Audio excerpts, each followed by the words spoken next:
을 주께서 기쁘게 받으신 줄 믿습니다. 대작을 은혜롭게 찬양해 주셨는데 우리에게 감동이 너무나 큰데 하나님 얼마나 기뻐하실지 또 그것이 얼마나 우리에게 또 감사가 되는지 모릅니다. 귀한 은혜의 찬양 감사합니다. 이 주일 아침 오늘 각자의 처소에서 그리고 이곳 예배당에서 함께 예배한 모든 성도님들에게 하나님의 은혜가 함께 하시기를 빕니다. 벌써 대림절 네 번째 주일이 되었습니다. 교회는 이제 4개의 초를 켜 놓았어요. 4개의 초를 다 밝혔죠. 작은 초로부터 큰 초로 이어져 가고 있죠. 작아진 초는 4주 동안 밝힌 초이고 큰 초는 이제 4번째 초입니다. 색깔이 조금씩 다르죠. 처음 킨 초는 견초는 짙은 보라색이고 점점 흰색으로 바뀌어서 오늘은 흰색입니다. 흰색은 무엇을 상징한다고 말씀드렸죠? 거룩, 영광, 기쁨을 상징합니다. 이 대림의 때에 점점 우리는 기쁨의 잔치 안으로 들어가는 거죠. 4개의 촛불을 모두 밝히고 오시는 주님을 기쁘게 기다리고 있습니다. 교회는 이미 기쁨의 잔치 한가운데로 들어와 있죠. 어제 3040 브릿지 주관으로 성탄절 케이크 만들기 행사를 은혜 가운데 잘 마쳤습니다. 처음에 한 50가정 정도 올 거로 예상했는데 어제 총 68가정 198명이 모여서 예수님의 생일을 잔치를 기뻐하며 케이크를 만들었습니다. 무엇보다 정성껏 준비해 주신 3040 브릿지 회원분들 그리고 참여해 주신 모든 가정들 그리고 기도로 동참해 주신 모든 성도 여러분께 진심으로 감사를 드립니다. 참 행복한 시간이었어요. 너무나도 행복하게 웃으며 즐거운 시간을 보내었습니다. 그리고 오늘 또 오후 찬양 예배에는 교회학교 성탄 발표회가 준비되어 있지요. 함께 오셔서 아이들의 그 믿음의 고백, 찬양, 성탄의 은혜 함께 누려보시기 바랍니다. 그리고 이번 주 수요일에는 성탄 전야 예배가 있고요. 다음 주 그 다음 날인 목요일에는 성탄 감사 예배가 있죠. 그리고 그때는 유아 아동 세례식도 함께 드릴 예정입니다.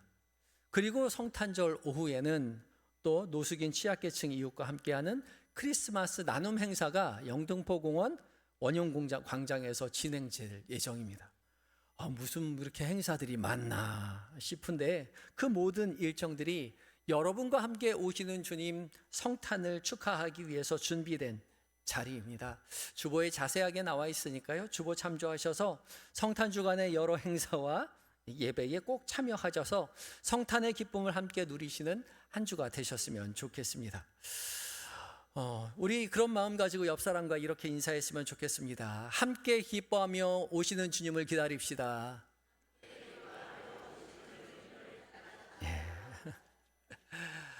그래요. 함께 기뻐하며 오시는 주님을 기다리시는 한 주간 되셨으면 좋겠습니다.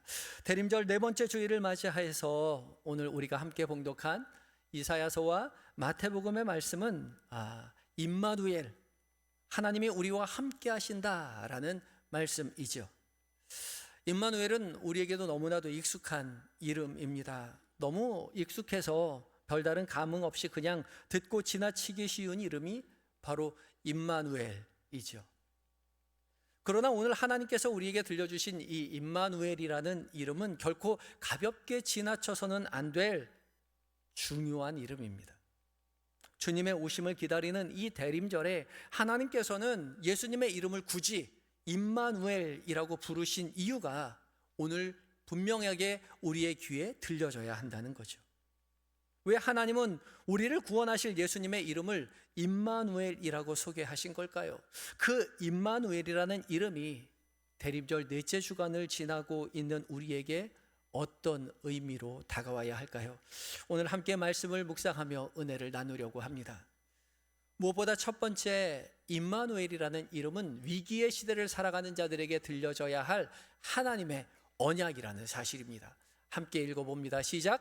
임마누엘은 위기의 시대를 살아가는 자들에게 들려져야 할 하나님의 언약입니다. 오늘 함께 봉독한 마태복음의 말씀은 천사가 요셉의 꿈에 나타나는 장면이죠. 천사는 요셉에게 이제 마리아가 잉태할 그 아들을 예수라는 이름을 지으라는 것 외에 또 하나의 이름을 들려줍니다. 바로 그것이 임마누엘이죠. 이 임마누엘이라는 이름은 구약 성경 이사야서 7장의 말씀을 그대로 인용한 겁니다.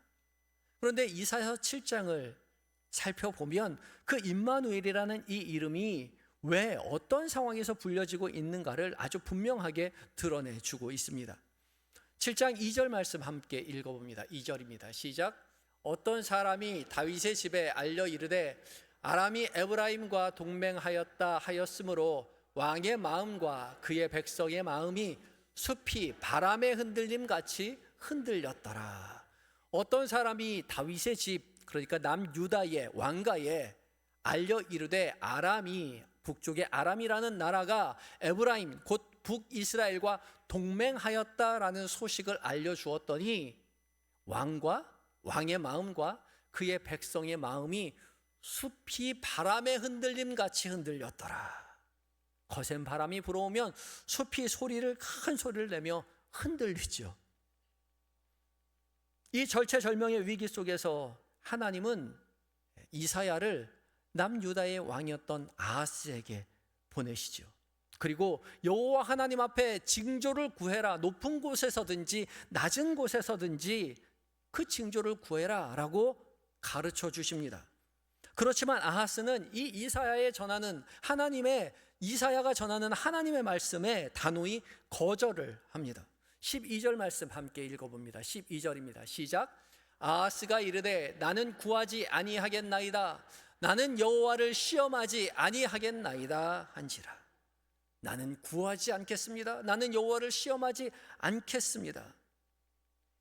히브리어 부정어를 나타내는 로가 두 번 앞으로 나와 강조하고 있습니다. 나는 구하지도 않고 여호와를 시험하지도 않겠습니다.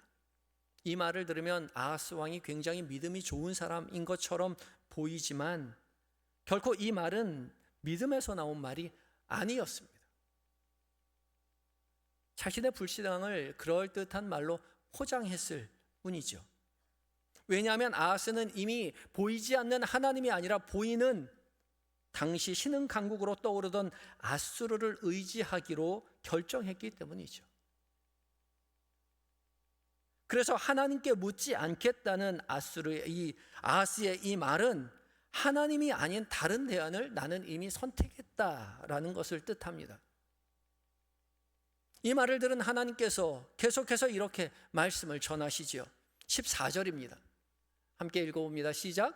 그러므로 주께서 친히 징조를 너희에게 주실 것이라. 보라, 처녀가 잉태하여 아들을 낳을 것이요 그의 이름을 임마누엘이라 하리라. 아멘. 우리에게 익숙한 말씀이 드디어 나왔습니다. 아하스는 징조를 구하지 않겠노라고 거절했지만 하나님께서 이사야를 통해서 일방적으로 주께서 친히 징조를 너희에게 주실 것이다 약속하죠. 사실 하나님 입장에서는 아하스에게 징조를 보여주셔야 할 하등의 이유가 없습니다. 의무가 없어요. 그저 하나님은 하나님께서 하실 일을 하시면 됩니다. 그런데도 굳이 하나님은 친히 징조를 보여주시겠노라고 말씀하시죠. 왜냐하면 그래야 이 모든 일어나는 일들을 바라보면서 왕과 사람들이 이것은 사람의 계획이 아니라 하나님께서 하시는 일임을 알 수 있기 때문입니다. 하나님이 징조를 보여주시고 모든 일을 행하여야 그 징조를 통해서 이것은 하나님이 하시는 일이구나 라는 것을 깨닫게 하기 위해서 굳이 징조를 보여주신다는 거죠. 하나님께서는 그 징조에 대해서 보라, 처녀가 잉태하여 아들을 낳으리니 그 이름을 임마누엘이라 하리라 라고 말씀해 주십니다. 임마누엘. 이 임마누엘의 엘은 하나님을 뜻하고 임마누는 무엇무엇과 함께라는 전치사 임에다가 1인칭 복수전미사를 결합한 말로 우리와 함께라는 뜻입니다. 그러니까 하나님이 우리와 함께 하나님이 계신다라는 뜻이죠. 임마누엘은 하나님께서 다윗의 집을 향해서 너희가 이렇게 고백하도록 내가 하겠다는 선포입니다. 아하스 왕은 눈에 보이지 않는 하나님이 아니라 눈에 보이는 아수르를 의지하려고 결정했는데 하나님은 친히 찾아와서 말씀하시죠. 아니다. 내 눈에 보이는 아수르가 아니라 눈에 보이지 않는 나 여호와가 너와 함께 하겠다. 여전히 나는 너와 함께 있을 것이고 너를 구원할 것이다. 그것을 너희의 입으로 고백하게 하겠다. 임마누엘, 하나님이 우리와 함께 하신다는 믿음의 고백을 너희 입술로 듣겠다. 그렇게 약속하시는 겁니다. 그렇기 때문에 임마누엘이라는 이름에서 말하는 이 우리, 하나님이 우리와 함께 하신다는 이 우리는 아무나를 향한 말이 아닙니다. 아무나 모여 있다고 우리와 하나님이 함께 하시는 것이 아니라는 말이죠. 여기서 우리는 다윗의 집, 바로 하나님의 언약 아래에 있는 언약 공동체를 의미합니다. 그래서 하나님은 임마누엘, 위기의 순간에서 자기 백성을 지키시고 자기 백성을 결코 떠나지 않게 하시겠다는 하나님의 언약적 선언을 임마누엘이라는 이름 안에 담아두셨던 것이죠. 마태복음에서 이 임마누엘이라는 이름을 다시 선포한 이유가 바로 여기에 있습니다. 마태복음은 예수님의 탄생을 설명하면서 굳이 이사야의 예언을 그대로 인용하고 있습니다. 마태복음 1장 22절과 23절인데요. 함께 읽어봅니다. 시작. 이 모든 일이 된 것은 주께서 선지자로 하신 말씀을 이루려 하심이니 이르시되 보라 처녀가 잉태하여 아들을 낳을 것이요 그의 이름은 임마누엘이라 하리라 하셨으니 이를 번역한즉 하나님이 우리와 함께 계시다 함이라. 아멘. 하나님께서는 요셉을 통해서 분명하게 말씀하시죠. 이 모든 일이 된 것은 마리아가 아직 잠자리를 하지 않았음에도 불구하고 예수님을 잉태하게 된 것, 성령으로 잉태하게 된 것은 주께서 선지자로 하신 말씀을 이루려 하신다는 거죠. 그리고 그 이름인 임마누엘입니다. 그러니까 예수님께서 동정녀 마리아의 몸을 통해서 성령으로 잉태되어 이 땅 가운데 오신 이유가 하나님께서 자기 백성과 함께 하신다는 언약을 끝까지 지키기 위함이라는 것입니다. 눈에 보이지 않는 하나님이 아니라 하나님 자신이 육신의 몸을 입고 눈에 보이도록 함께 하셔서 너희를 끝내 구원하고 말겠노라는 하나님의 약속, 그 약속을 임마누엘이라는 이름 앞에 둔 것이죠. 지금 이스라엘은 이사야의 때처럼 위기 속에 있습니다. 눈에 보이지 않는 하나님이 아니라 눈에 보이는 로마가 천하를 호령하고 있습니다.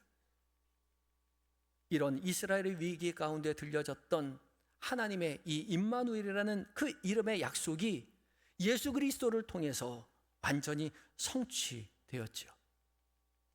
말씀을 이루려 하심이라. 이룬다는 말은 넘친다, 차고 넘친다, 완성하다, 성취하다라는 의미를 가지고 있는 헬라어입니다.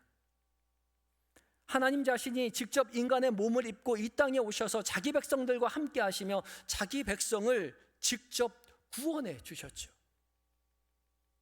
눈에 보이는 강한 나라 아수르도 로마도 아니고 전 세계를 호령하는 그 어떤 나라도 아니고 눈에 보이지 않지만 친히 함께 하시며 구원의 길로 인도하시는 분이 우리와 함께 하시는 하나님이라는 사실을 당신의 백성들의 입으로 선언하도록 고백하도록 하나님께서 만들어 가시겠다고 다시 한번 약속을 주시는 겁니다. 그러하기에 임마누엘이라는 이 이름은 그저 예수님의 또 다른 별명이 아니라 위기의 시대를 살아가며 숲이 바람에 흔들리듯 한없이 흔들리는 우리의 인생 가운데 들려져야 할 하나님의 언약의 이름입니다. 오늘 우리가 살아가는 시대 역시 이사야의 시대처럼 예수님의 시대처럼 불안하기만 하죠. 거대한 바람이 불면 숲이 큰 소리를 내며 우는 것처럼 흔들리는 것처럼 우리 인생에 바람이 불면 우리 역시 흔들립니다. 아하스처럼 믿음이 좋은 사람처럼 나는 주님을 시험하지 않겠노라고 입술로 고백하고 그렇게 말하며 살지만 인생 가운데 바람이 불면 우리는 흔들리죠. 두렵습니다. 개인의 삶도 가정도 사회도 여전히 불안과 두려움 속에 놓여 있죠. 무엇을 의지하며 살아야 할지, 무엇을 준비해야 안전할지 쉽게 답할 수 없는 현실 속에 우리는 살아가고 있습니다. 어떤 대학을 결정해야 할까?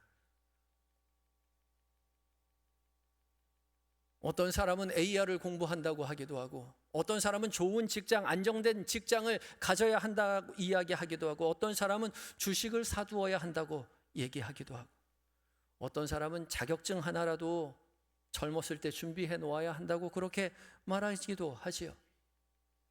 바람이 불면 우리는 흔들립니다. 지금까지 어찌어찌 잘 살아온 것 같은데 앞으로 우리 인생 어떻게 살아가야 할지 어느 때보다도 불확실한 현실 속에서 하루하루를 살아가고 있죠.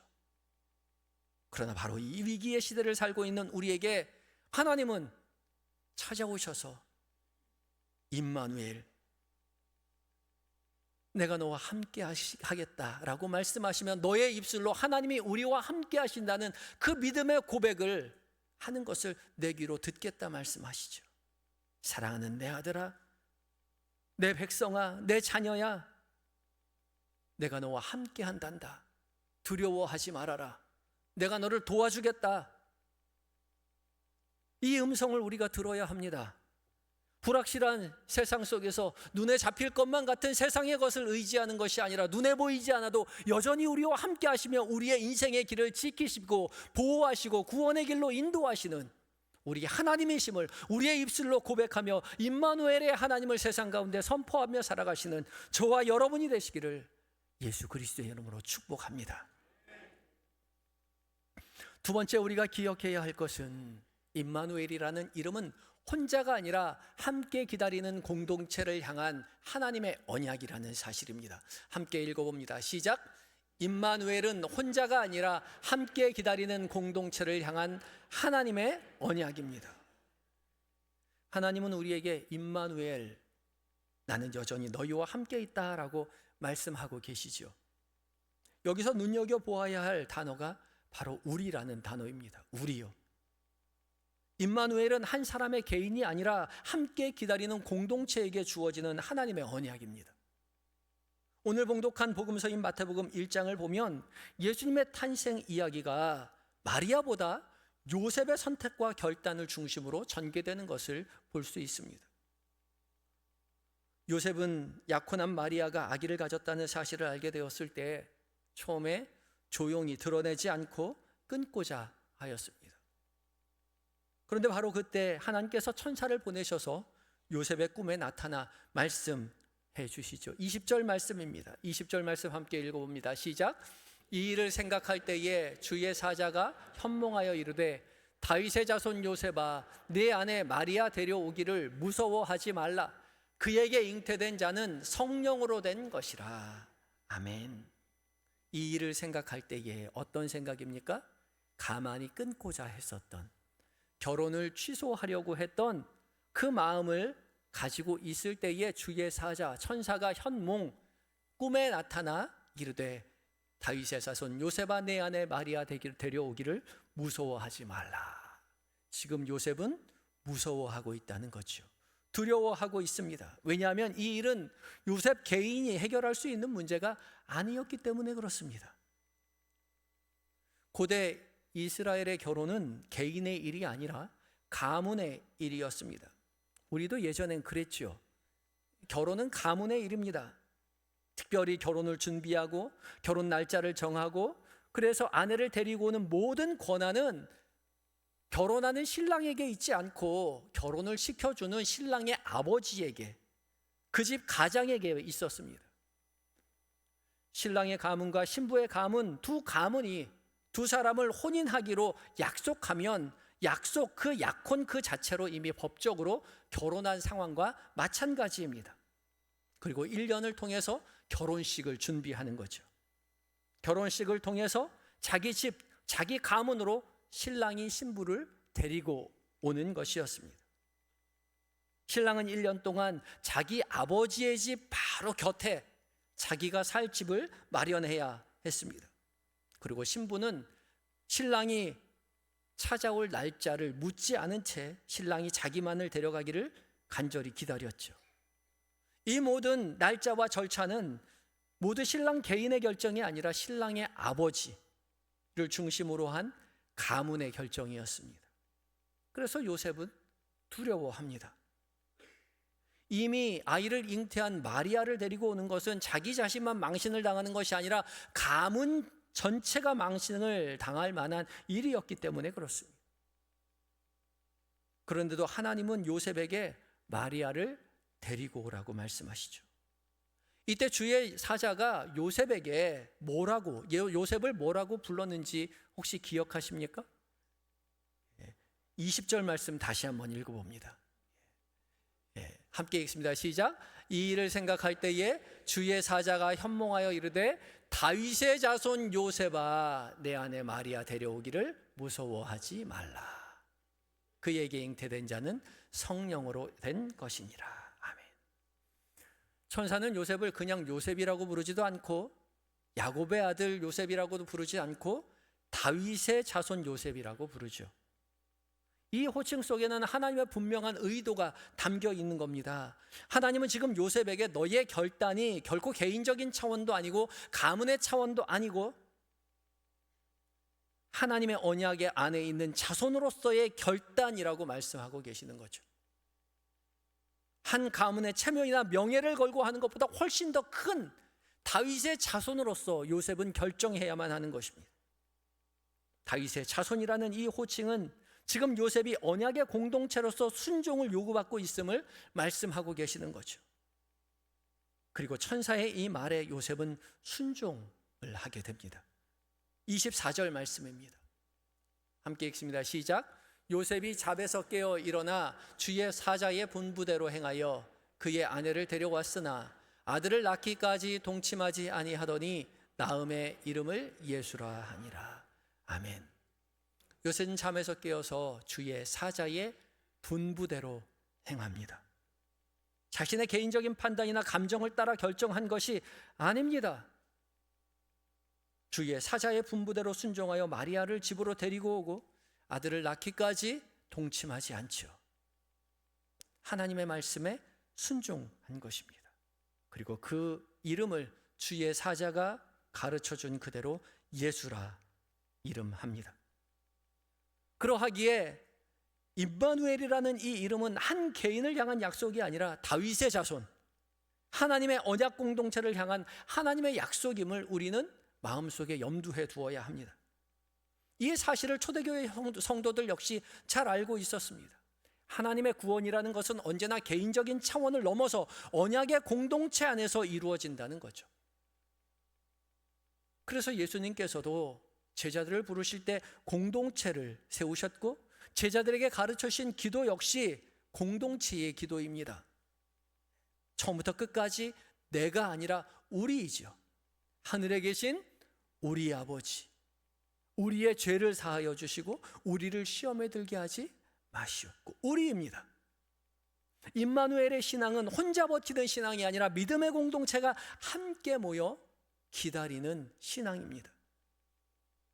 그러므로 우리가 지금 지내고 있는 이 대림절은 교회 공동체가 한자리에 함께 모여 오시는 주님을 기다리는 시간인 것이죠.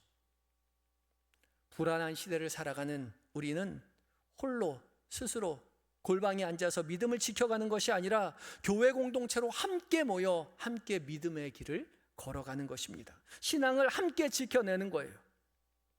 불안한 시대 속에서도 함께 모이기를 힘써서 예배하고 함께 기도하며 흩어지지 않고 서로를 격려하고 독려하며 믿음의 길을 걸어가는 거죠.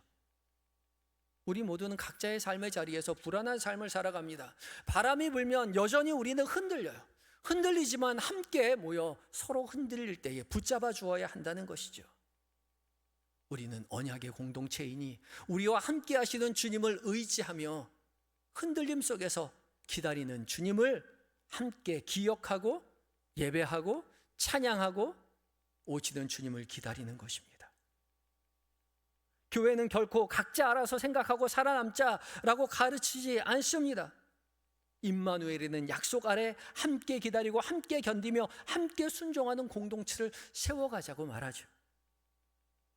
그러므로 한영의 사랑하는 성도 여러분, 우리가 기다리는 예수님의 또 다른 임마누엘이라는 그 이름은 위기의 시대를 살아가는 우리 개인에게 주어지는 감정적인 위로가 결코 아니라는 사실을 우리는 기억해야 합니다.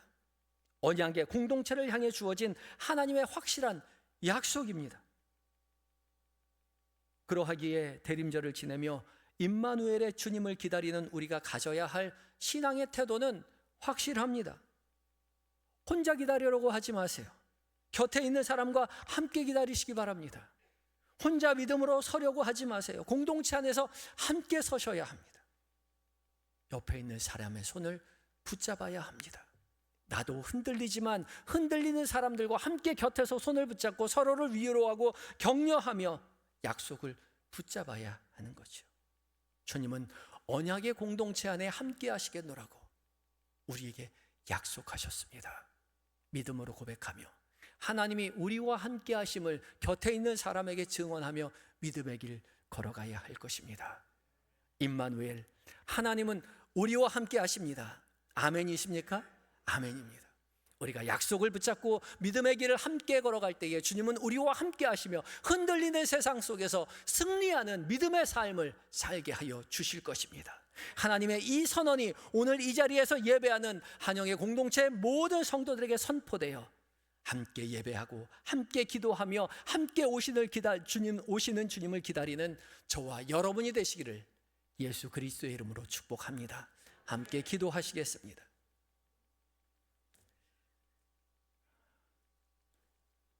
우리에게 구원의 길로 인도하여 주시는 주님, 대림절 넷째 주일을 맞이하여 우리에게 오시는 주님이 임마누엘의 주님이심을 깨닫게 하여 주시니 감사합니다. 우리와 함께 하시겠다는 변함없는 약속을 흔들리면서도 붙잡게 하여 주시옵시고 혼자가 아니라 언약의 공동체 안에서 함께 붙잡고 오시는 주님을 기다리는 우리 모두가 되게 하여 주시옵소서. 이 대림절에 함께 예배하고 함께 기도하며 오시는 주님을 소망하게 하시고 우리 가운데 계신 하나님을 삶으로 증언하는 참된 주님의 제자 교회가 되게 하여 주시옵소서. 지금도 우리와 함께 하시는 예수님의 거룩하신 이름으로 기도드립니다. 아멘.